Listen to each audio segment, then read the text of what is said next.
Just a quick video from my Forced Adoption Essex group.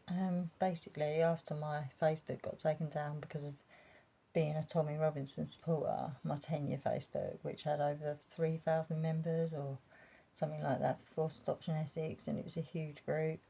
My whole Facebook got removed 10 years worth when they were doing all that banning because you spoke about Tommy or Trump or whatever. They took my 10-year account down, never to be given back. So yeah, I lost my groups, I lost I was doing legal work for people with their children and stuff like that as a Mackenzie friend, being allowed to speak to the judges and confer with the solicitors, etc. Yeah, basically once that all got took down, I tried to restart Forced Adoption Essex, which didn't have the same clout. I have got this group, it's just that my daughter now is 13, and to be honest, the last few years have been punishing as hell. You know, it's not gone well for me.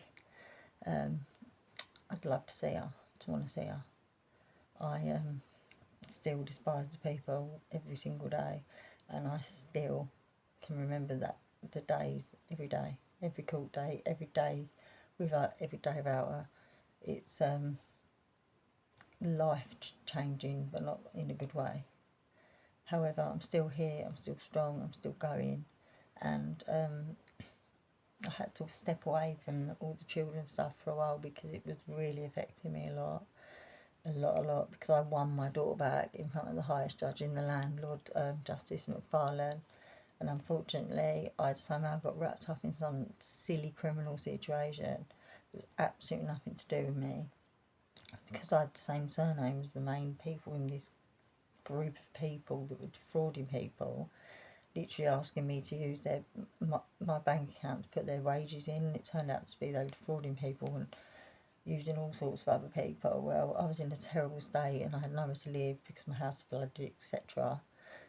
And I agreed to let my mate I'd known years let her grandson put his cheque in my account from work because he had no account. I was saying because he had no ID, is what she's told me. So I did that, and then basically I ended up getting a huge sum of money which I've never had in my account, £25,000 put in there. That alerted banks, etc. Obviously I thought he was putting in like 800 quid or something like that, you know what I mean, a few hundred quid from work. I had no idea that was going to happen. So I won my daughter, and I was due to go back to the Royal Court on the Tuesday, sorry, on the Monday. On the Friday before that, I went into criminal court thinking that I was walking out because I had done nothing wrong. The money was in there, it was frozen in my account still, I hadn't touched any of it. And basically, I was put in prison for 2 years that day when the Lord Justice McFarlane lady, Justice Laws, and I can't remember, Lady Black, I think it was, had all agreed my daughter could come home. I'd won my fight on my own as a litigant in person. I won my appeal as a litigant. I was awarded at Queen's Counsel. I literally won my daughter back, and some bastard criminal judge put me in prison 3 days previous to her coming home. It was absolutely traumatic.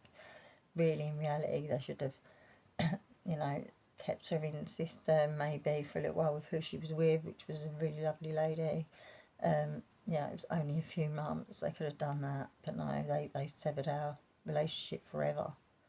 My daughter had been at home, I'd won her already once, and social services were adamant because I'd done it through a company that was a independent social team, and I passed everything with flying colours. The only one out of the whole team that were doing it with me, or mums that were doing it with me, I was the only one that passed all of it. And then, shock horror happened. My family didn't know I was going to jail. I didn't know I was going to jail. None of the solicitors in the family case knew I was going to jail. I went there just expecting to walk back out because I hadn't spent any money. I hadn't actually gone and physically defrauded anyone. I'd just basically been defrauding myself. So through that I lost what I'd built up. I mean, I literally learnt the law myself in 5 years, and even less. I was like solicitors and barristers and QCs and that case, the judges, they were all just amazed with the way I was going on, that I could literally do what they do. And that happened. So that was a bad day at the Royal Court. On the Monday after, my family had to go and explain to the justices what happened. Everyone cried. They all went for coffees together. Apparently even social workers cried. That I find hard to believe. Crocodile tears of joy. That's what they were doing. But yeah, they could have kept her with the carer she was with until I got out. It wouldn't have made much difference in the whole scheme of things. It was going on for a long time anyway. So yeah, she's 13 now, and I helped families for a long time, and it gets you. It does get to you. So yeah, I'm just praying very, very soon, Ellie, that you come see Mummy. I want to be the best I can be when you do. I hope you do anyway. But somehow, at the moment, Mummy's in, like, I don't know what I'm in a time warp. I can't seem to get out of the way I am, but I'll be fine. All I want to see is you, little girl. Your brothers want to see, your brother, sorry, your sister. We all want to see you. We all love you so, so much. It's hard just seeing pictures from when you were that small, because that's how we have to remember you, but you're a 13-year-old girl now. I don't know if you're allowed social media, phones, etc. Possibly not. Possibly they haven't told you you're adopted. I don't know. All I know, Ellie Mae, is this. I fought for you every step of the way. I exhausted every part of the British legal system and went to the European Court of Human Rights, and they agreed our human rights were all breached, mine, yours and your father's. And that takes a lot for them to agree that. I'm meant to have gone to Strasbourg for a court case about it, and basically all I would have got was a vindication and compensation. That was not what I wanted. I wanted my girl. You're my girl, you are my girl. And one day we'll meet and you'll realise how much I've missed, loved and done to have you.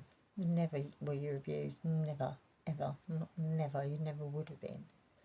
Possible risk of a future emotional harm, yet you have two older siblings, and I was never accused of emotionally harming them in any way. It was a shocking situation. All because they said your dad was violent. However, your dad's not violent to children. No idea. He wasn't violent to me either. But yeah, from his previous relationship, which was toxic.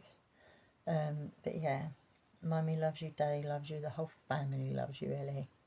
And we can't wait till the day we see you. We hope that day comes. Love you, baby.